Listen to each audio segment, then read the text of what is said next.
right, what's going on, man? It is a crap storm out there right now, wouldn't you say? Take a look around. There is absolutely no good on the horizons.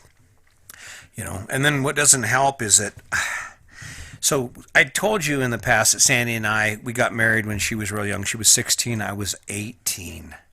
But I haven't really talked about all the things that led up to that. And what it comes down to is what I've come to realize is Sandy and I are best friends now. I love her with all my heart. The biggest concern I have with our relationship now is that someday I'm going to have to say goodbye to her. And what's interesting is it wasn't always that way. Our relationship hasn't always been that way. In fact, it's only been recently that our relationship has actually started to truly blossom into the friendship that it needs to be.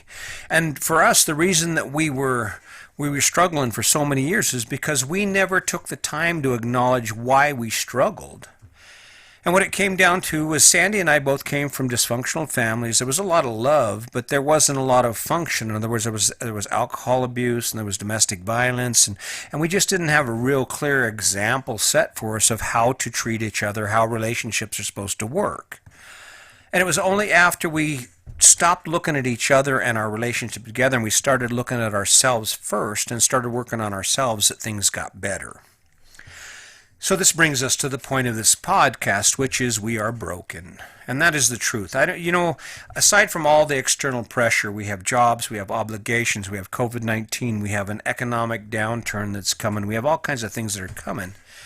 Before we can even begin to deal with that as effectively as we need to, so it doesn't just keep popping its head up, is the first place we have to start is with ourselves. And for a lot of people, starting with yourself means acknowledging honestly that you are the problem.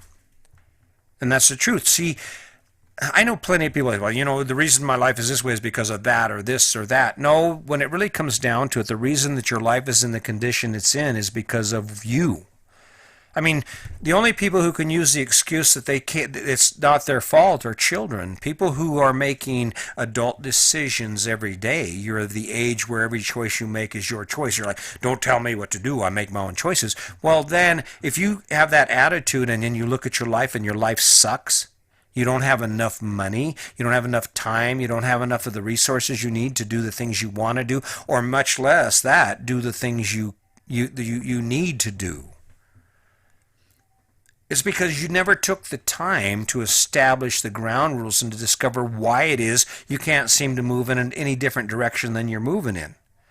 For me and Sandy, our relationship took the turn it did because every time things would happen and we would have an exchange, I responded in the same way I always did, in the same broken way I always did.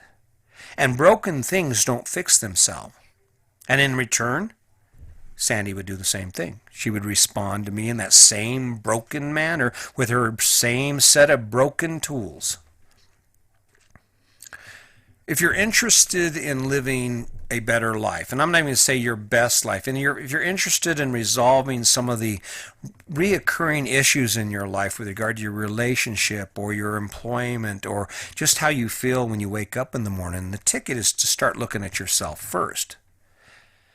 Now, just so you know, this contradicts everything that you've been told, because if you take a look at that phone is a distraction device designed to keep you from thinking about yourself.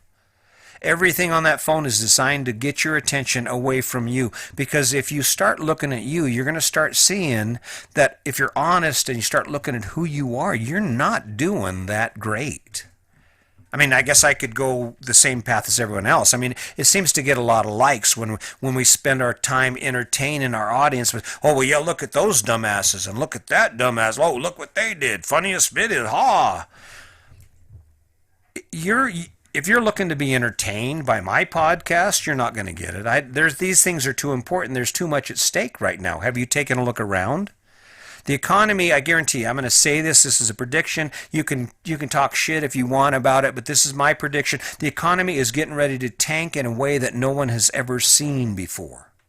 And if you took all that stimulus money, all that extra money you've never had before, and you pissed it away on all kinds of great shit, don't worry, there's going to come a time in your future when you're going to wish you'd had that back. And you're thinking, well, what does that have to do with me being broken? Well, Where did you get the idea that it's always going to be okay? Where did you get the idea that you can survive without income? It's because we've been sold this idea that everything's going to be fine. In fact, I said it in the previous podcast, I haven't seen national unemployment numbers posted across the screen in the news for a couple of weeks now. You know why? Because those numbers are scary. And the people that run this guy, they don't want you to stop spend your money, spend your money. They need to collect it up before the world really goes to shit. And the reason you can't make changes in your life, the reason you can't buckle down is because you got all these ideas in your head that aren't true. You got all these ideas and these opinions about things that guide your choices that have nothing to do with you or your best interests. And that's because you're broken. It's because you've been sold such crazy ass stuff in your mind. And then, of course, there's damage, shame, and all that. And, of course, excuses. I mean, think about it. If you have a parent, if you're a child and your parent, every time you do something wrong, your mom jumps in and says, well, it's not his fault because, and she always does that to you. What kind of an adult do you think you're going to be? You're going to go up to be the guy who says, well, it's not my fault. It's, we're broken. And in order for us to fix that brokenness, and ultimately, in order for us to live our best life or to learn to survive in the environment that the world hands us, that the universe hands us, we've got to get past that brokenness as our excuses, right?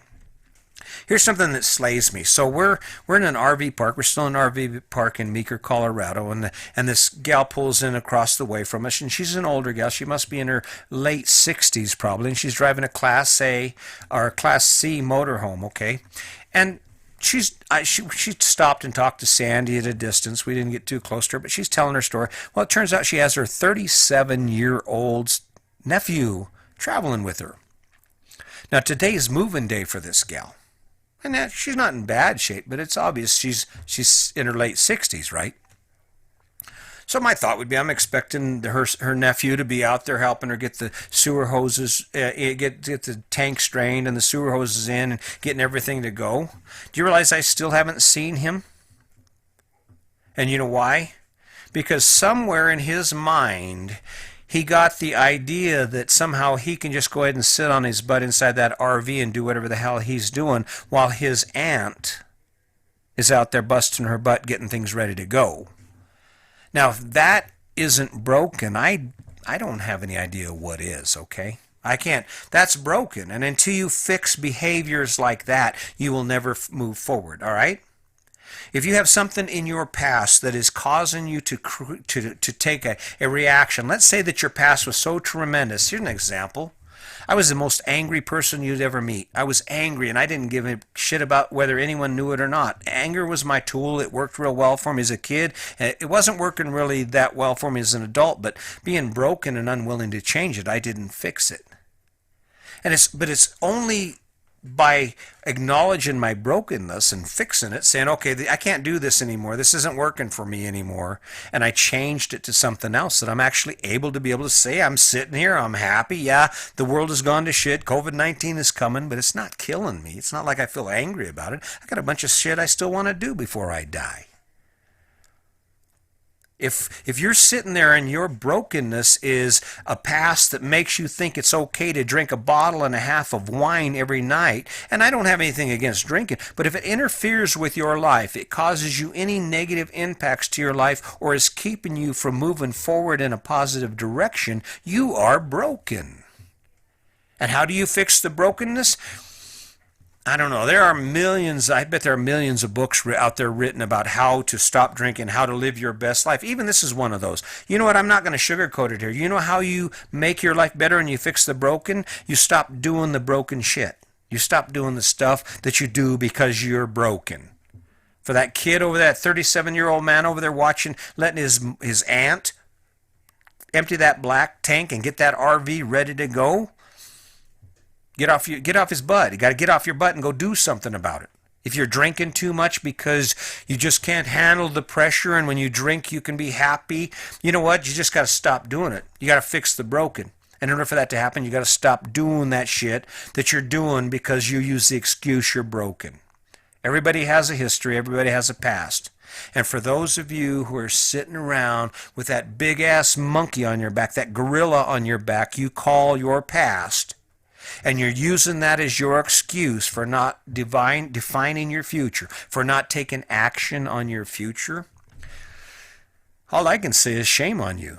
Shame on you, because I tell you what, your neighbor doesn't give a shit whether you're drowning your sorrows in a bottle of Jameson every weekend. Your neighbor doesn't give two shits whether you can afford groceries or there's a stack of bills on the counter that you'll never have the money to pay. Ultimately, when it really comes down to it, you can stand in all your brokenness and all your past miseries and all your past heartaches. And do it if you can get to one point. Get to that point where you say, you know what, I'm broken. Okay, done with that. Let's go.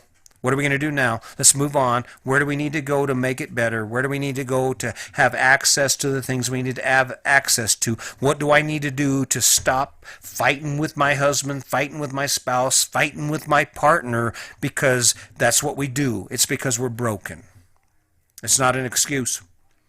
When the economy tanks and everything really goes to shit, you being broken or you being whole or whatever happened in your past, or you continuing to carry that big ass gorilla around on your shoulders called your past, no one's going to give two shits about it. So my suggestion, just a suggestion, because I can't tell you what to do. I can't tell you what to do. In order for me to do that, I've got to make a fancy ass commercial with pretty girls and fancy cars. That was kind of a dig there, because that's what you accept. People tell you what to do every day. And you accept it because, you know, that's because you don't really realize they're telling you what to do. But why the hell do you own a big ass house? There's not too many. Think about what you do on the weekends because of that house that you don't enjoy. Someone told you what to do. They just didn't come straight at you like this. They dressed it up in all these fancy garb with fancy music and ideas that don't really exist. And when you look at your life and why your life is the way it is, it's because you're broken. The question you need to ask yourself is, hey, listen, are you ready to do something about it? If you're ready to do something about it, keep listening and keep asking yourself questions. See, the problem most people have, most broken people, not just broken people, everyone, how much time do you spend thinking about you? I'm not talking about thinking about you in terms of what you want, what you got to do, what you got to get done. I'm talking about thinking about you in terms of who you are and what your life looks like. Because that's really the defining moment, when you step away from all the distractions and noise and you just sit down and you go, okay, all right, I see it, I get it, I got it now. All right, this is me, this is where I need to go. That's why I'm sitting where I'm right now. I was kind of baffled by the fact that COVID-19 hit. We are looking at an economic downturn. Shit's going crazy. We don't know what the future looks like. And look at me. I'm sitting in a house with wheels, debt-free. Everything I have, I own.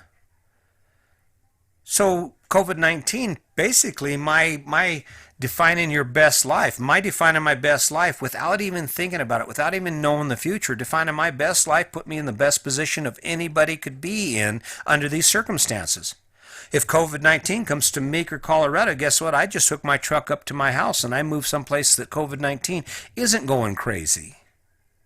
If things get all crazy and things happen and healthcare isn't available in the town I'm in, or something happens economically, guess what? I just hook my truck up to my house and I move to where things are a little bit better. You know, kind of funny, but now when you think about it, it was when I started thinking about me that I stopped being broken. And it's amazing how it works out. It's amazing how it works out. Okay, you've been through it. It happened to you. Get over it. You've been through it. Okay, get over it. Let's move forward. What next? What next? All right, got that. What next? What next? Where will your life be tomorrow that it isn't today? Where will your life be in a month where you can say, yeah, okay, it's still kind of scary. I'm still kind of concerned. I'm still all messed up inside, but I didn't allow any of that shit to stop me from doing what I need to do. That's the only ticket. I'm as messed up as I've ever been. I'm as messed up as I ever been. But I just stopped doing things that curtail my brokenness. I don't yell anymore. There's no reason to.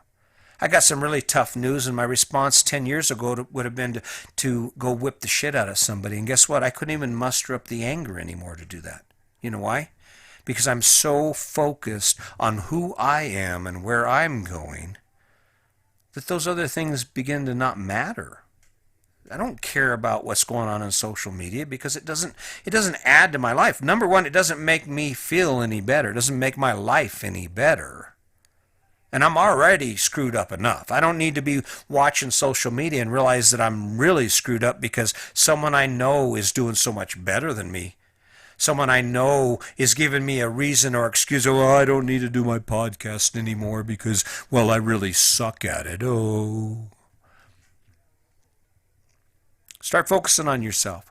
All those broken pieces of you, and do what you have to do, but quit carrying it around and quit using it as an excuse for negative behavior and counterproductive behavior, or for your failure to plan and to get busy and to focus on what's in front of you. Start scanning that horizon and look for opportunities as well as looking for trouble. Because there's a storm coming, I guarantee it. There's a storm coming.